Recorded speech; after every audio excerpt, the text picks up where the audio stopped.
ফের বন্ধুদের সঙ্গে ঘুরতে এসে জলঢাকা নদীতে তলিয়ে গেলেন এক যুবক। বুধবার জলঢাকা রেল সেতু এলাকায় এই ঘটনা ঘটে।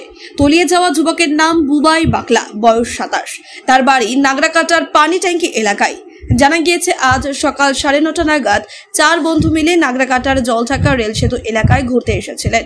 সে সময় বুবাই বাকলা জলঢাকা নদী পার হতে চায়, আর তখনই খরস্রোতা পাহাড়ি নদীতে তলিয়ে যান ওই যুবক। বাকি বন্ধুদের চিৎকার শুনে আশেপাশের লোক ছুটে আসেন। খবর পেয়ে ঘটনাস্থলে পৌঁছায় পুলিশও।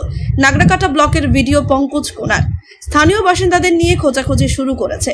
দুপুর পর্যন্ত বুবাইকে খুঁজে পাওয়া যায়নি, তবে তল্লাশি চলছে। ভিডিও পঙ্কজ কোনার বলেন, এক যুবক জলে তলিয়ে গিয়েছেন বলে স্থানীয়দের কাছ থেকে জানতে পারলাম।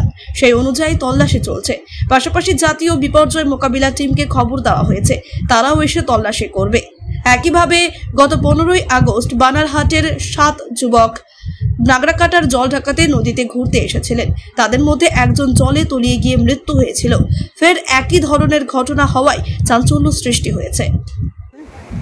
একজন ডাউন হয়েছে এবং আমার টিম এখানে এসেছে, সিভিল ডিফেন্সের টিম এসেছে।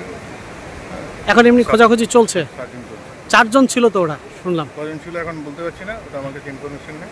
আচ্ছা, ডাউনিং একটা হয়েছে, এটা বললো লোকাল পিপল।